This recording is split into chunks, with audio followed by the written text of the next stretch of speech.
and welcome to our latest edition of Think Limitless, our latest Think Limitless conversation. And I'm delighted to be joined today by Ron Imick. Hi, Ron. Great to see you. Hello, John. Pleasure. And you're joining us from Spain today, Ron. Correct. Where the sun is beaming. Fantastic. What I'll do is I'll just say a few words about Carelon, then I'll introduce you for the benefit of our audience. Yeah. And just to say it for our audience that if you're joining us live today, Thursday, feel free to ask questions in LinkedIn chat. We'll endeavor to answer them. This will also go out as a recording. If people miss the full session, you can watch it at your leisure on playback on LinkedIn. So Ron, just to give some background on you for the benefit of our audience, on LinkedIn, you know, your tagline, you empower people by crafting compelling visions for the future, driving the creation of innovative business models, boosting productivity and enhancing profitability. In terms of education, you are from the Netherlands, and you have a degree from In Holland University of Applied Sciences back in the 80s. And your first role at director at level was with Werkzaam in Haarlem, where you worked for about 4 years. You then moved across to Ireland in the mid-90s, where you were managing director of TASC. Which you developed from a startup into a leading consultancy in the area of local development and enterprise. You then became business development director at Oak Tree Press, where you were there for about 3.5 years. And then you moved to Invent, where you managed the Invent Center at DCU, Dublin City University, for about 3.5 years, up to about September 2007. You then worked at Arizona State University as the European representative for SkySong. And then you were briefly the CEO, the interim CEO at the British Irish Gateway for Trade for just about a year, followed by your 10 years at BookBiz, where you helped businesses make better decisions using the BookBuzz process. From there, you co-founded Small Business Can, where you, for about nearly 10 years, ran that business. And then you were entrepreneur in residence for Sustainable Nation Ireland for nearly 7 years, followed by your role, actually in conjunction with that, in parallel, you were partner at Strategy Cloud, and coach and trainer at Tibor Coaching Limited, chairperson, more recently in 2003 became chairperson for SmartFlow, an intelligent water monitoring company. Correct. And you have you've all through these years, you've been an entrepreneur, a writer, author, and public speaker for nearly 30 years. You've also since 2014, been a climate change advocate, Sustainability Works Ireland for nearly 11 years. Yeah. And of course, Booking Days, where you are a thought leader, helping individuals and businesses enhance their earning capacity, where you are based obviously now in Malaga in Spain. So I help authors or entrepreneurs write a book as sort of their calling card, and we do that in the sunshine over a nice glass of red wine or white wine. It's a very, very impressive resume. Yes. Entrepreneur, advisor, mentor, coach all through those years. I first came across you many years ago, where I read one of your books on startups, and we were talking earlier about this. And we recall that you published a book way back that caught a lot of people's imagination. Companies looking at startups many years ago. We're talking more than 20 years ago. But that book it has stood the test of time for many. Thank you. Although, if you look at business planning now compared to business planning in the past, now we seem to be completely focused on elevator pitches and pitch decks, and sort of the real hardcore planning is sort of getting a little bit lost in the sort of the glibness of startups nearly, because so I think business planning has fundamentally changed compared to 30 years ago. Yeah, you're yeah. It's interesting to talk a little bit more about that. You have a very process centric approach, Ron, don't you? It would seem. I'm not sure if that's true, but so from a business planning, but I think it's sort of the plan to fail to plan type of approach. And what's happening? This is nearly this. It's a bugbear. So at the moment, there is this. We're not all Elon Musk, okay, and we're all not Steve Jobs. So there is this sort of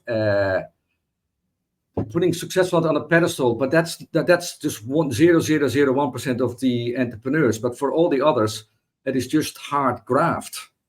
And you can have the best pitch deck in the world. That doesn't necessarily mean that you're going to get clients. And I think some of the very methodological, the methodology around entrepreneurship is sometimes a little bit lost. It's a bit like soccer. Like everybody is a soccer coach, and everybody thinks that they can be an entrepreneur, but actually, you know how hard it is to grow and scale a company. And the reality is that 90% of all companies fail within 5 years. And most companies now no longer exist than 10 years. So it's really, really, really hard.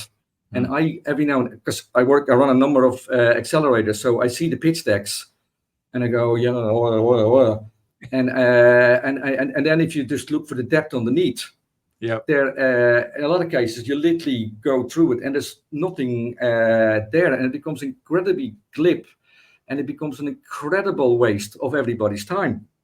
Yeah. And I think people should take entrepreneurship a little bit more serious.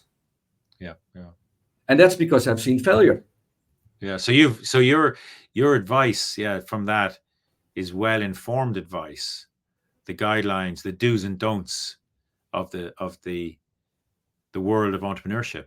A long time ago, you remember in social welfare they had this back to work scheme where they were letting people who were unemployed give them the opportunity to start their business.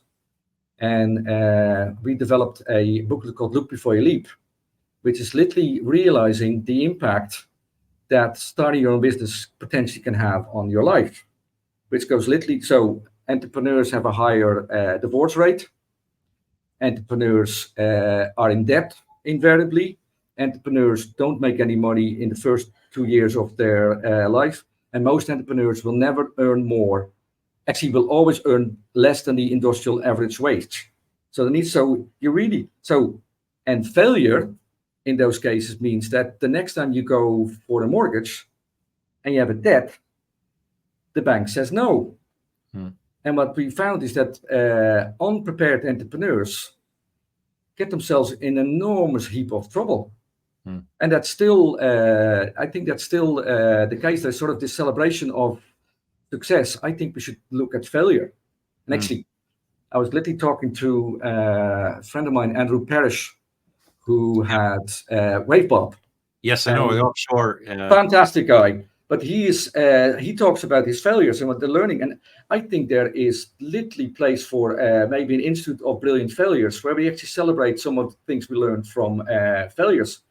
And when I now work with companies, actually one of the first questions now I ask companies is, what's your failure fund? Which is literally the money that you're prepared to lose. As in, the failure fund is $1 million, and we're accepting that $1 million is... So it's almost as if the entrepreneur is doing the right thing if they're on that edge where failure and success are equally likely.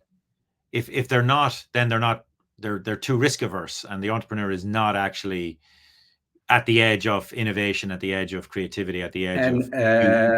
Yes, and you know what? In this world, I think incremental startups is going to be even harder because there's no competitive edge whatsoever.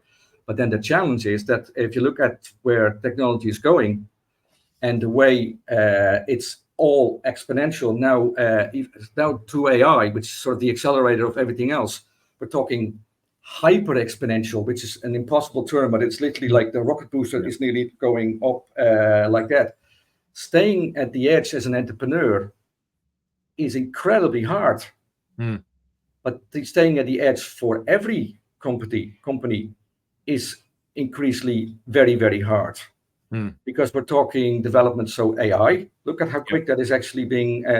So we're past the adoption curve already. Yep. That's not a when. That's not an if. That's a definite when. Yeah. That it's starting to accelerate quantum computing. Yep. It has all kinds of other implications. It is impacting on synthetic biology, nanotechnology, AR, VR.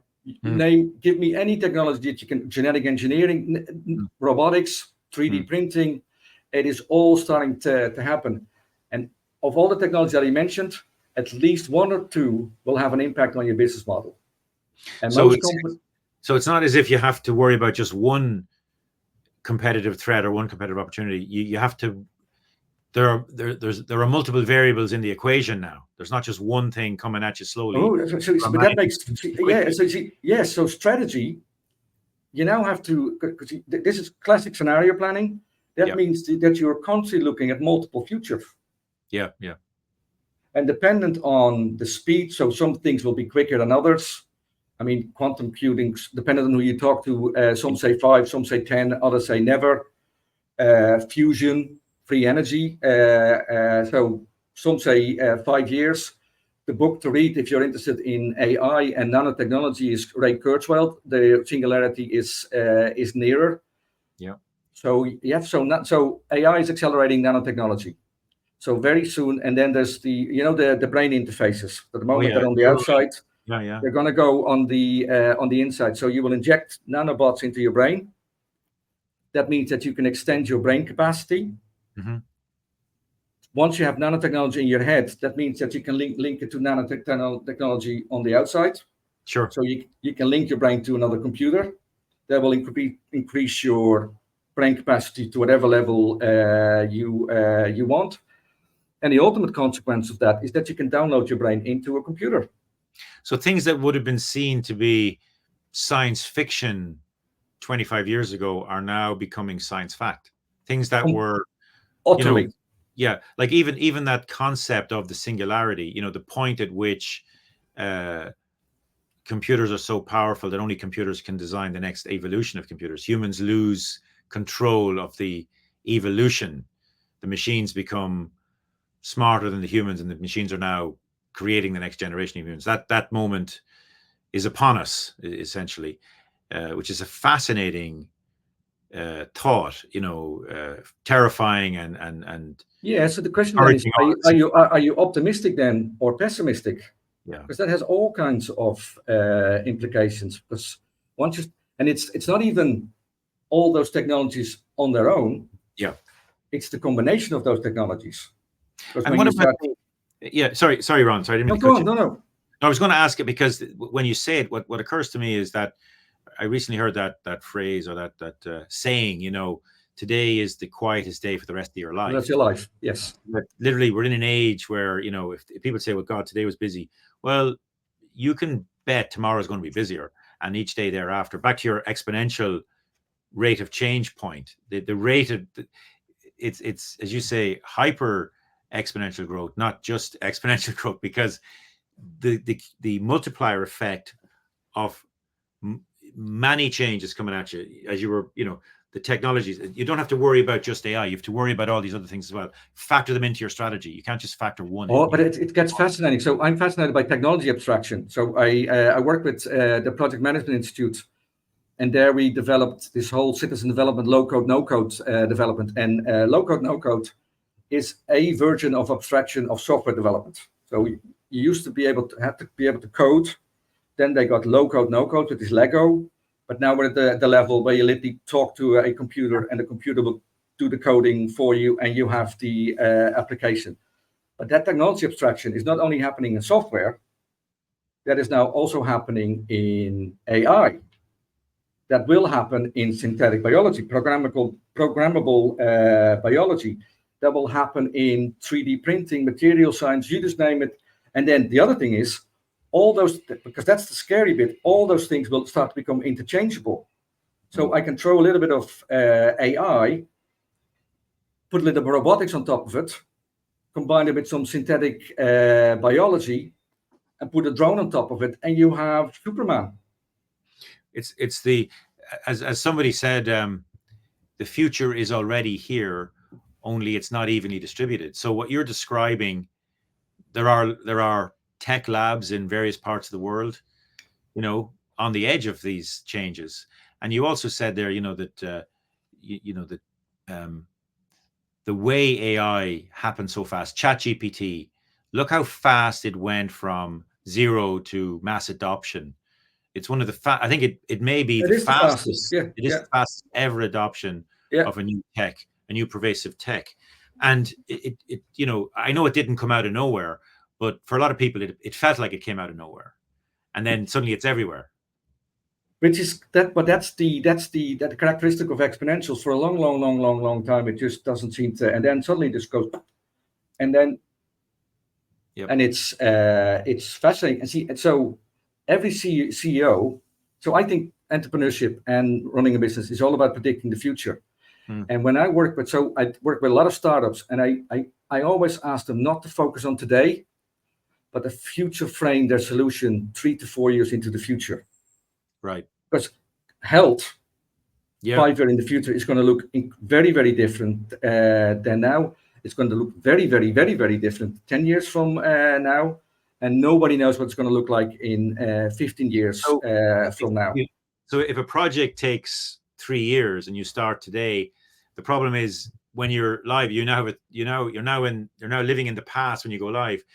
Your advice is to live in the future when you start the project, rather than and live work in the backwards. present when you start Yes. the project. Otherwise, because the world is not staying static. It's changing faster and faster and faster, and so that it becomes much more exhilarating, exciting, and of course terrifying at the same time. Yeah. So I have this. So for a number of clients, I manage their information dashboards.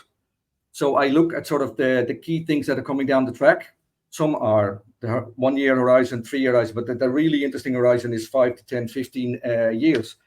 And I can tell you, it cheers me up no end of all the stuff that's happening. So dead tech, it's super interesting. So they've now found a way to reinvigorate dead cells and create a third state between alive and dead.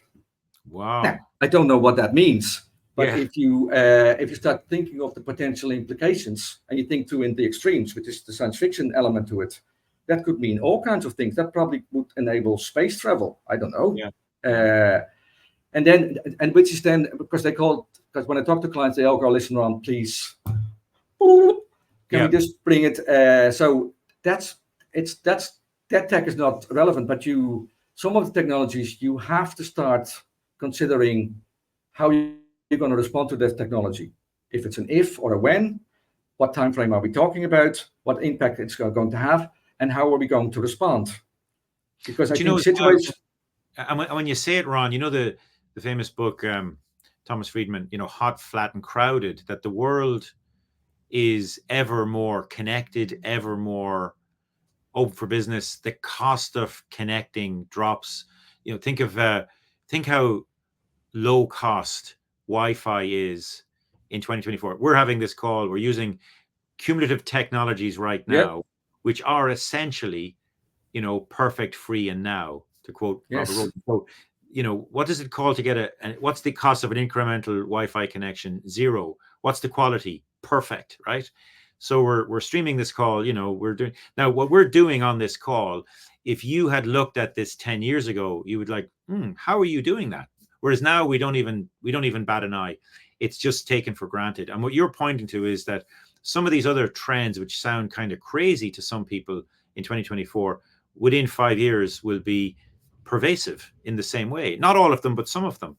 And the challenge for the entrepreneur, which you've outlined time and again, is to spot the winners, spot where the bets should be placed, but also to not be so risk averse you place no bets. You cannot. I don't think you can. You can afford not to place bets.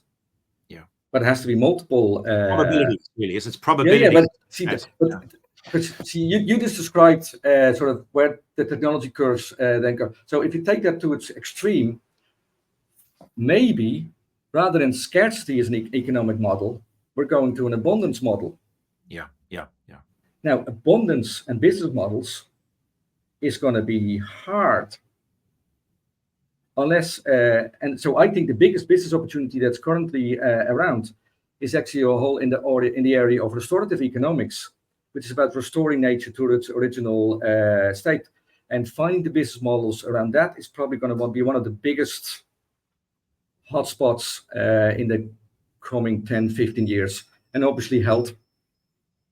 And so if you talk about AI, because you can go, I wrote an article about, are you familiar with the observer effect, where you quantum physics? Yep, absolutely. So could an AI create the observer effect? So it's like that, exactly. So on its own, the wave particle duality, the double slit experiment, Max Planck, the door into Exactly. quantum mechanics.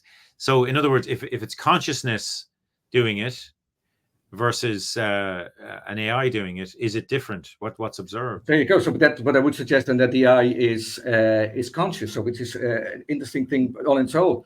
But then imagine, I'm not sure if you're familiar with Ayurveda, but imagine ancient Vedic medicine, yeah. Exactly. So imagine an Ayurvedic AI. Yeah.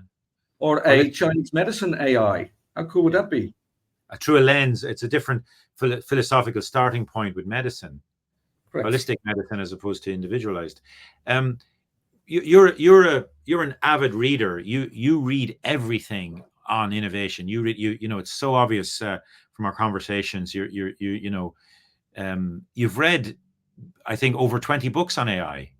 And well, it's probably more. But so at the moment, I'm writing a book on a book about books about AI, and at the moment there are 24. So what I do is it's a cheap trick. So I read all those books, I write blogs about them, and eventually there's always sort of a point where they become you can combine them into a book. So one on innovation.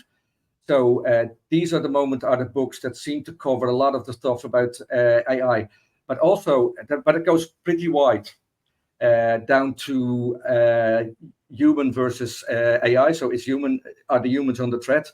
But also the definition of intelligence, because there's actually quite a lot of evidence that plants are actually pretty smart by themselves too.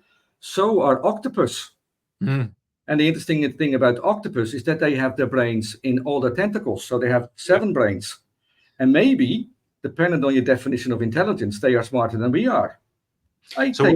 So humans are eating a creature which is highly intelligent. We've never thought, it's only very recently that's been understood, isn't it? Because intelligence tests show problem-solving ability and strategy and everything in octopus. It's something we wouldn't have looked for. Now that we start looking, we see it. We have a question from Marguerite. What do you think about the authenticity of human design and creativity? Might it come full circle? I love that question. So, I've been thinking. Yeah. So the human versus AI. Yeah. So, okay. So I want you. Yeah. Well, I want you to imagine. When I came to Ireland, I came to love rugby. First match I ever saw was Ireland against England in Aston Pop in the south of Dublin. Ireland scored a winning try. Gagan Quinn, the blonde guy. The whole place erupted. I went, oh my God. I still get the shivers when because it was just something unbelievable. So can you ever imagine robots playing rugby? Would you ever watch that? No. Would you ever imagine Cirque du Soleil with robots and AI? Would that make you... So I think the human connection... So the future for entrepreneurs is authenticity. And at the moment, I'm working on a craft accelerator with the Craft Council and Trinity College Dublin. So I'm working with craft entrepreneurs. And you know what? They're all incredibly authentic.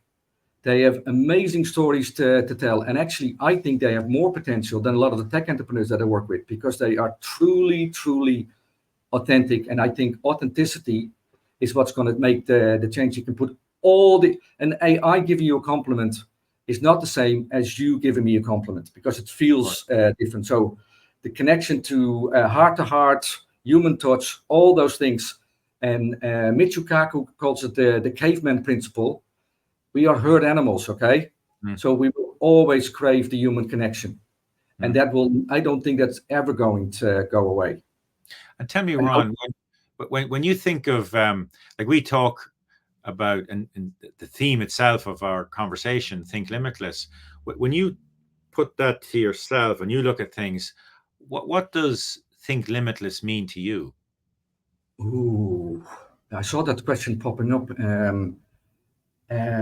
I think that I think that I think limitless is nearly a mindset, and so you can get yourself deeply depressed of all the things that are currently going on the world, or you filter it from a completely different type of perspective and you see the world as one big play garden, which I think it is.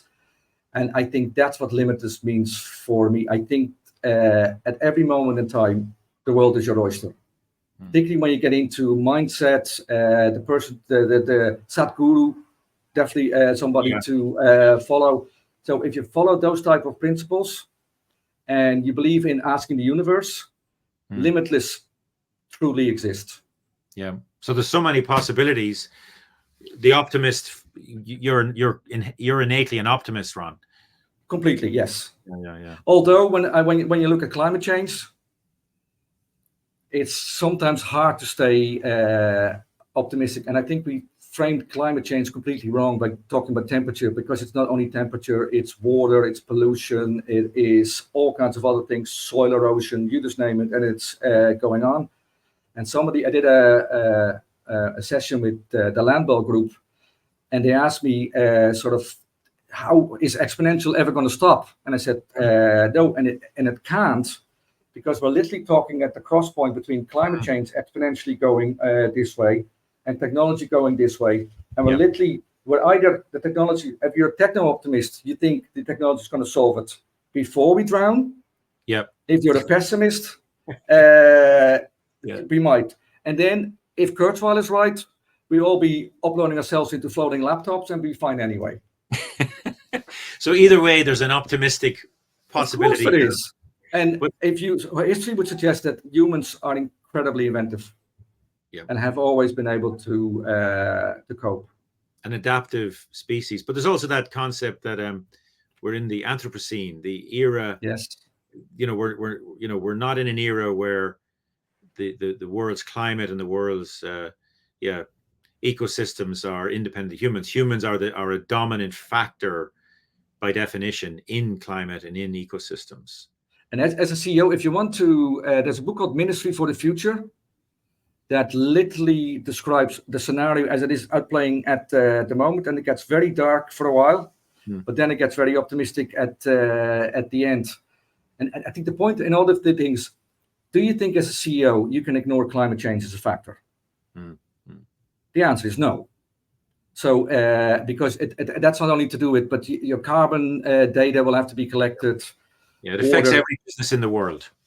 Yes. Okay. So you either prepare yourself for it and you start thinking of the impact it could have and the opportunities that it brings, or you become blissfully unaware and you're like the classic frog in the warm water that eventually it boils and the frog is dead. Yeah. And that's what's happening to a lot of companies at the moment. And these moments of great disruption, there are, when you look at the case studies on disruptive effects, like Kodak with the digital camera that they didn't see, Blockbuster with the online instant availability of video that Netflix brought about, they didn't see. It's incredible how sometimes the incumbent ecosystem can't see the technological opportunity, and it just arrives so fast, as you say, exponentially or hyper exponentially, and then it's hard to adapt. The Kodak could not adapt in that. I mean, Kodak is still around as a company, but yes, that was a tough time when digital media came in so fast. Every phone suddenly became a camera with instant capability, not factored into their model at all in that context. So it's almost like what you're describing at the start of this conversation with some of these other technologies, which today sound very far away. They're actually not that far away. And they're also not that strange. We have one other question which has come in here from Connor. Cloudflare uses multiple camera angles. Keys for AI. What new source? Wow, that's an interesting one about Yeah, the world of encryption, the world of, yeah, that's an interesting one. Yeah. What new Oh, service data could be providing? it's really interesting. So I work with quite a lot of companies. It's one of this in codeless meta abstraction of software company called Agile Point, and I work with the Cohesive Group, which is part of Bentley Systems, and they're into digital twinning. Oh yeah, And but digital twinning at the design stage, yeah, not the actual twinning of operational. yeah. And so the Cohesive Group is on the sort of the operation of the infrastructure assets, mining, airports, railway, etc., etc. And there's an assumption that the data is available to start spinning digital twins. But if you look at a pump in a mine shaft in South Africa, and something happens, if you even find out that something is happening, the bank's data is incredibly structured because you know how the data is going to flow. I'm sure in health it's reasonably structured. You know how things are going to flow. But a pump in a mine shaft, that could be sand, could be a scorpion, it could be a rat, could be Yeah, switching anything. So it's completely unpredictable, and you need to get down to the level of the ball bearing on the left truck, left wheel of the truck to really make a true impression of the. So a lot of AI is actually has all have food poisoning, because with Agile Point there's thousands of applications running in an enterprise. Most of them are not linked, so they're all siloed. And every time you need to change something, you need to code every different application separately, which creates a mess. So Agile Point lifts us above it as a meta abstraction. And the minute you change something, all the applications start to change, and it starts connecting the data, because that's what AI does. So now you can start twinning your business, because the evolution of organizational development, the way it seems to be going, is that ultimately we will have everything smart and everything data at every level you can possibly imagine. And then there will be an AI CEO spinning the company as a digital twin, and that will run the company and then run all the scenarios. And that's a winner takes all approach. yeah, yeah. That's a fascinating future, and it's 24/7, every second of every hour, every day, forever. You know, it's a technology that once it arrives, it can't go away. The And singularity. just on the question by so Yeah, even from a vision perspective, our vision is incredibly limited if you compare it to a bird yeah. or a dog. The frequency And of light that we can see. oh my Yeah, God! So yeah, the amount of data that we will be able to collect in the future yeah. goes way beyond the spectrum that we have. Hmm. And that's where it gets very, very, very interesting. Yeah. It's hard to believe half an hour went by so fast, Oh, already? Ron. Okay, yes. We're nearly at the end, and maybe one last thought is: can you tell us a bit about your newsletters on LinkedIn? Because I certainly follow you, but maybe you want to tell our audience a bit about. This is all about. So I create this thing called Mind Candy, and Mind Candy is a way to help CEO and entrepreneurs. So I scan lots of things, and every day I pick up the things that I find interesting. First, completely me, and they're always focused. And then what I would like, so you can subscribe to that newsletter, and the idea is that every now and then a prompt will actually trigger something, and if it triggers something, you should probably think about it a little bit more, discuss within your organization whether this is going to have an impact on your business, what type of impact, and how we're going to respond.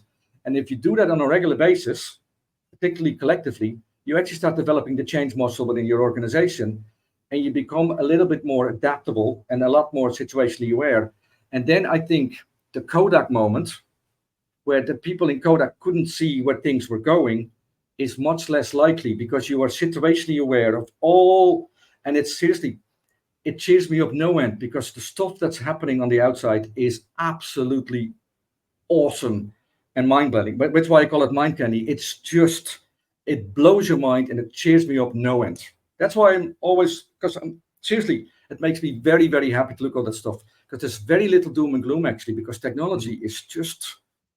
And there's a guy called Greg Bear. If you're interested in AI, he's a science fiction writer. Do yourself a favor, read one of his books, And that's what the future is going to be, and it's going to be absolutely awesome. Wow. You're leaving this conversation on a very positive note, Ron, as always.